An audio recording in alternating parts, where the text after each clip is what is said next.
Okay, it's been neglected for a long time now, so it's about time I talked about the Xbox One and some of the games that stand out on the system.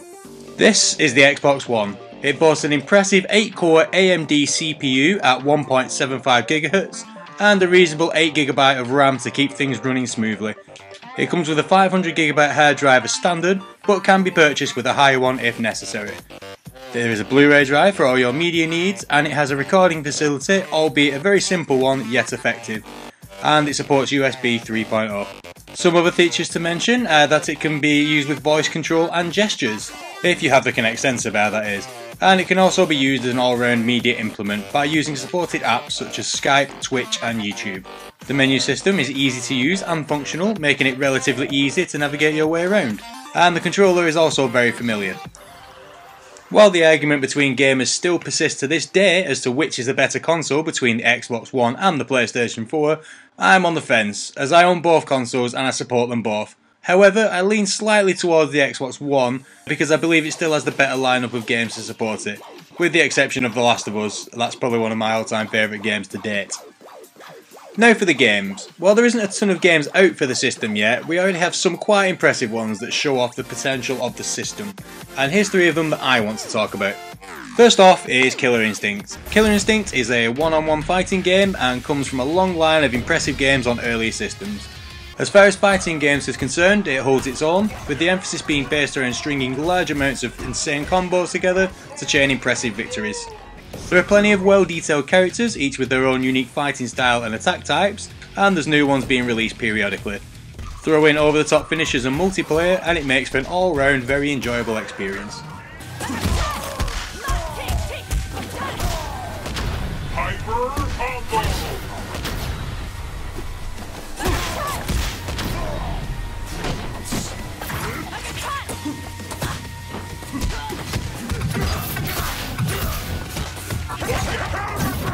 Next we have Titanfall. This game was developed by the guys who brought us some of the Call of Duty games, and it shows. The controls are fluent and responsive, but what makes it stand out from some of the other first-person shooter games is the Titans themselves. Titans are giant mechanical robots which you can custom with your own arsenal for your own personal style of death and destruction. There's nothing more satisfying than dominating an entire battleground in one of these monsters and completely blowing away your opposition. With customizable loadouts for yourself and your Titan, perks, multiplayer and several different game modes, it's definitely one to pick up. My only complaint is that it's an online only game, meaning that if your internet's a bit crappy like mine, you might find yourself getting kicked off every now and again, which is really quite annoying.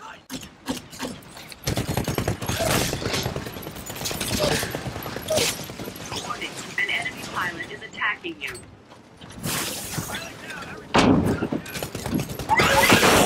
Excessive damage sustained.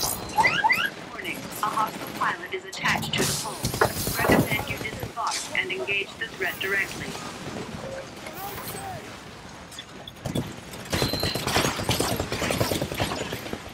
Finally, we have my favourite game from this particular series, which is Dead Rising 3.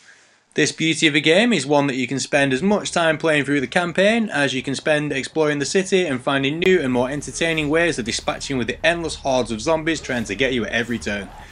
The idea of the game is simple, it's to rescue survivors and to stay alive, basically. But there's definitely a comic factor at value at work. Especially when you can combine diamonds with a torch to make a lightsaber, or you can combine different vehicles to make the ultimate death machine to use your own desire. You can partake in side quests for high scores amongst other things. Basically, this game is a playground for your stress relieving zombie slaying needs, and as far as zombie slaying goes, it's definitely one of the best out there.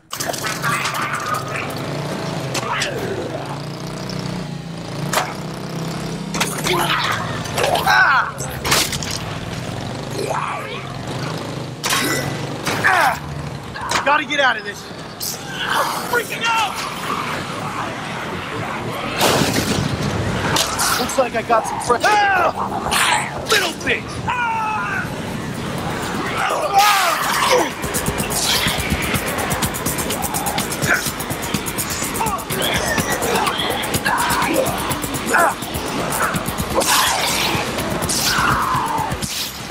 So this is the Xbox One in a nutshell. We looked at the console itself and some of its supporting games, but what do you think about it? Please leave your comments and suggestions in the box below, and don't forget to hit that subscribe button, because up next is the PlayStation 4. Let the grudge match begin.